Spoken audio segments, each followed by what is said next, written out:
Salut tout le monde. Aujourd'hui, on va présenter une petite introduction sur les réseaux.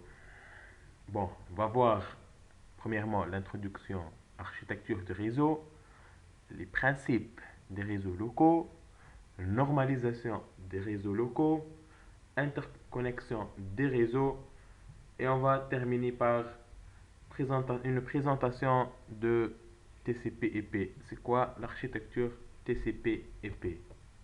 Bon, on va commencer par la définition. C'est quoi un réseau informatique?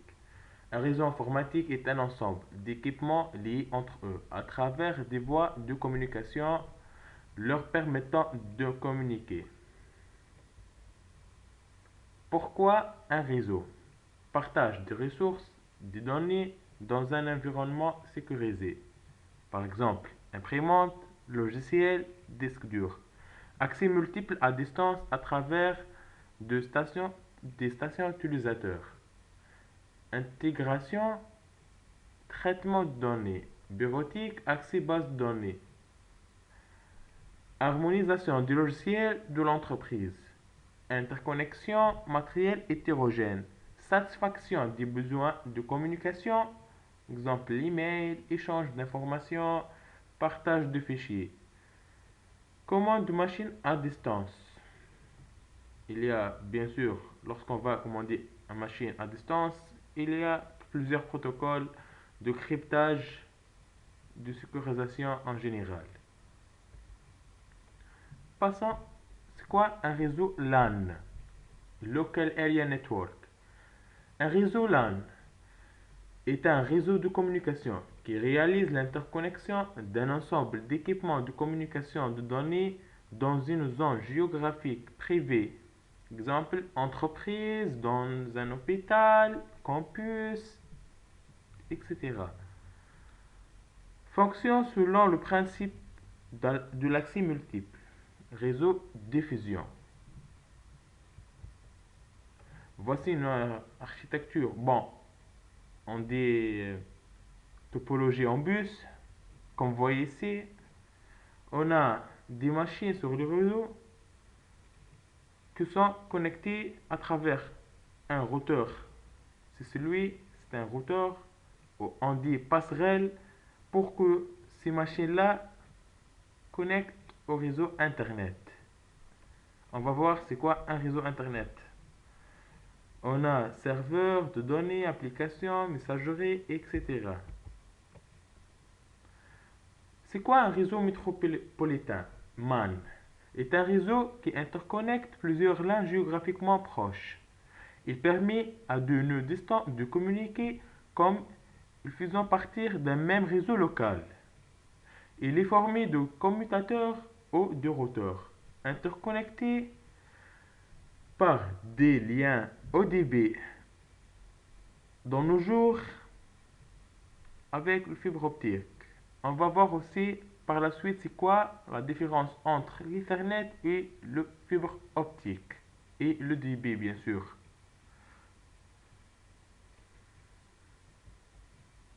MAN. Voici un réseau MAN, Metropolitan Area Network. Réseau MAN, c'est la liaison entre deux réseaux LAN. Comme vous voyez ici, deux réseaux LAN qui sont connectés entre eux par un fibre, par un support.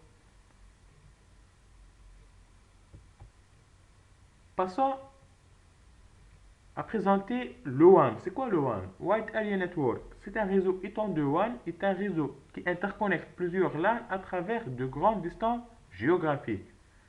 C'est plus étendu que le réseau MAN.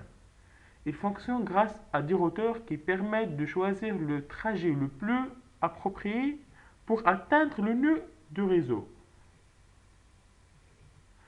On dit que l'Internet est un réseau WAN.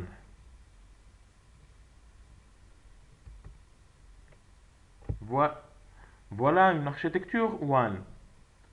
Le réseau Internet, c'est le fameux, en anglais on dirait le fameux réseau.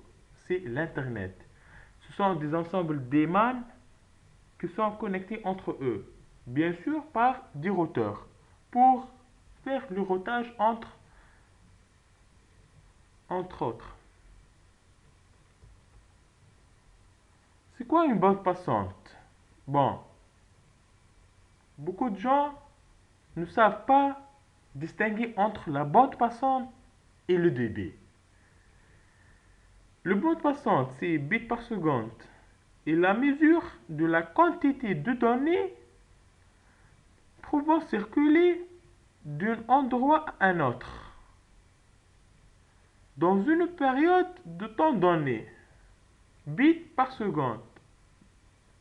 L'unité c'est en seconde, c'est ça. C'est la quantité maximale d'informations qu'on peut l'utiliser. Par rapport au débit, la bande passante réelle mesurée au moment donné. C'est quoi le débit alors? Le débit, c'est la quantité d'informations par une unité de temps. La différence avec la bande passante, c'est que la bande passante est la quantité maximale d'informations. C'est-à-dire, on dirait par exemple, si vous achetez un forfait Internet ou bien une ADSL, ne dites pas au fournisseur, s'il vous plaît, je veux un débit de 4 mégas. Non, non, non. Le 4 mégas, ce n'est pas un débit, c'est la bande passante.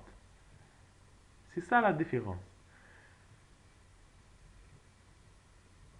Le débit est souvent inférieur à la bande passante pour les raisons suivantes. Les unités d'interconnexion de réseau, le type de données transmis, le nombre d'utilisateurs, l'ordinateur d'utilisateur et l'ordinateur serveur.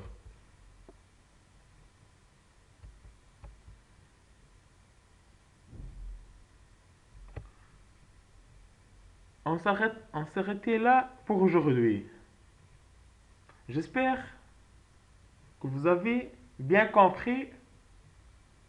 Le lendemain, Inch'Allah, je vais vous présenter les besoins définis d'une architecture normalisée. Ciao, ciao!